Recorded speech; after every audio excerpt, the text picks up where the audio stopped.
So here we are out in Hattie. Just wait till everything is under control. Going off for a little drive around the little quiet Slindon and Sussex roads. You feel that acceleration from the elegance of the turbo diesel unit, which verily whisks her along at breakneck speed, should you so wish. Well, a bit faster than a push bike anyway. She is actually, the turbo does make a huge difference.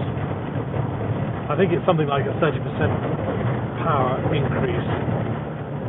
And let's face it, the 1.6 normally aspirated is a little slow. Time they repaired this road, really. Anyway, we're out and about in Hattie, which is a 1991 registered Volkswagen T25 1.6 turbo diesel. She's covered 83,000 miles, has had 3 former keepers, so 4 in all. And is not only easy on the eye, but is very light to drive, light to steer, and enjoyable to pootle about in. I think the best thing about her is that she's intensely practical. The 4-berth arrangement is very good. You get the best of both worlds. There's a generous 4-berth at the top because it's quite a high top.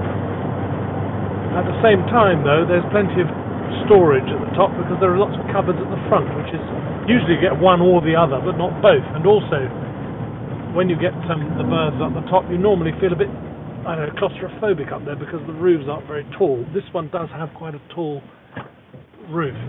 5-speed gearbox,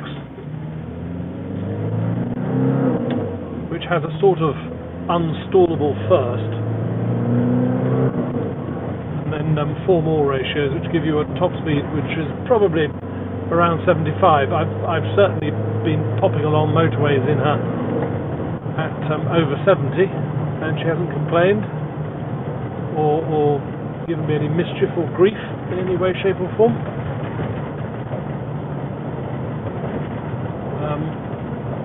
Pretty boring, really, driving around. I should sing or something, shouldn't I, really? But I will spare you that.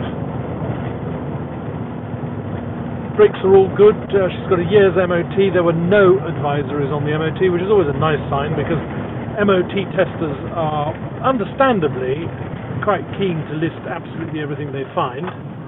They don't have much choice because if something goes pear-shaped, then they will have questions asked of them and they lose their licenses if they get too many points deducted. And they will be deducted, those points, if they don't notice things and note them down. It's no good seeing them. They've got to. People make such a fuss about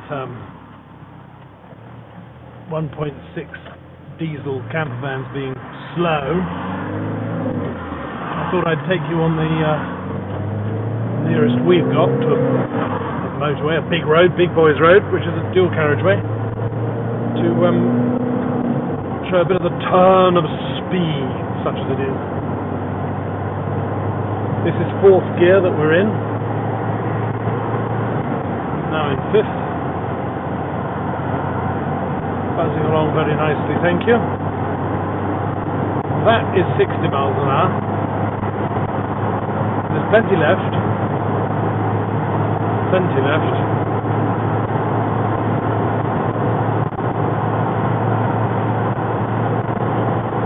That's 65. You can see that acceleration at the top end is more of a theory than a set time. That's 70,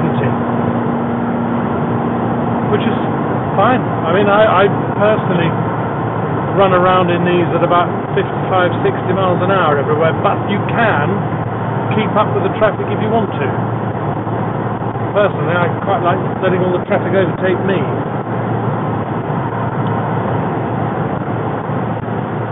Which is perfectly capable.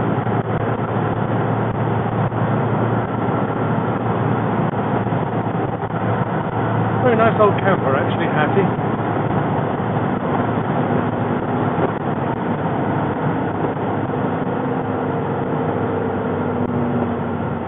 Brakes beautifully evenly as well. You're just totally straight. No pulling, no vices. She's vice free.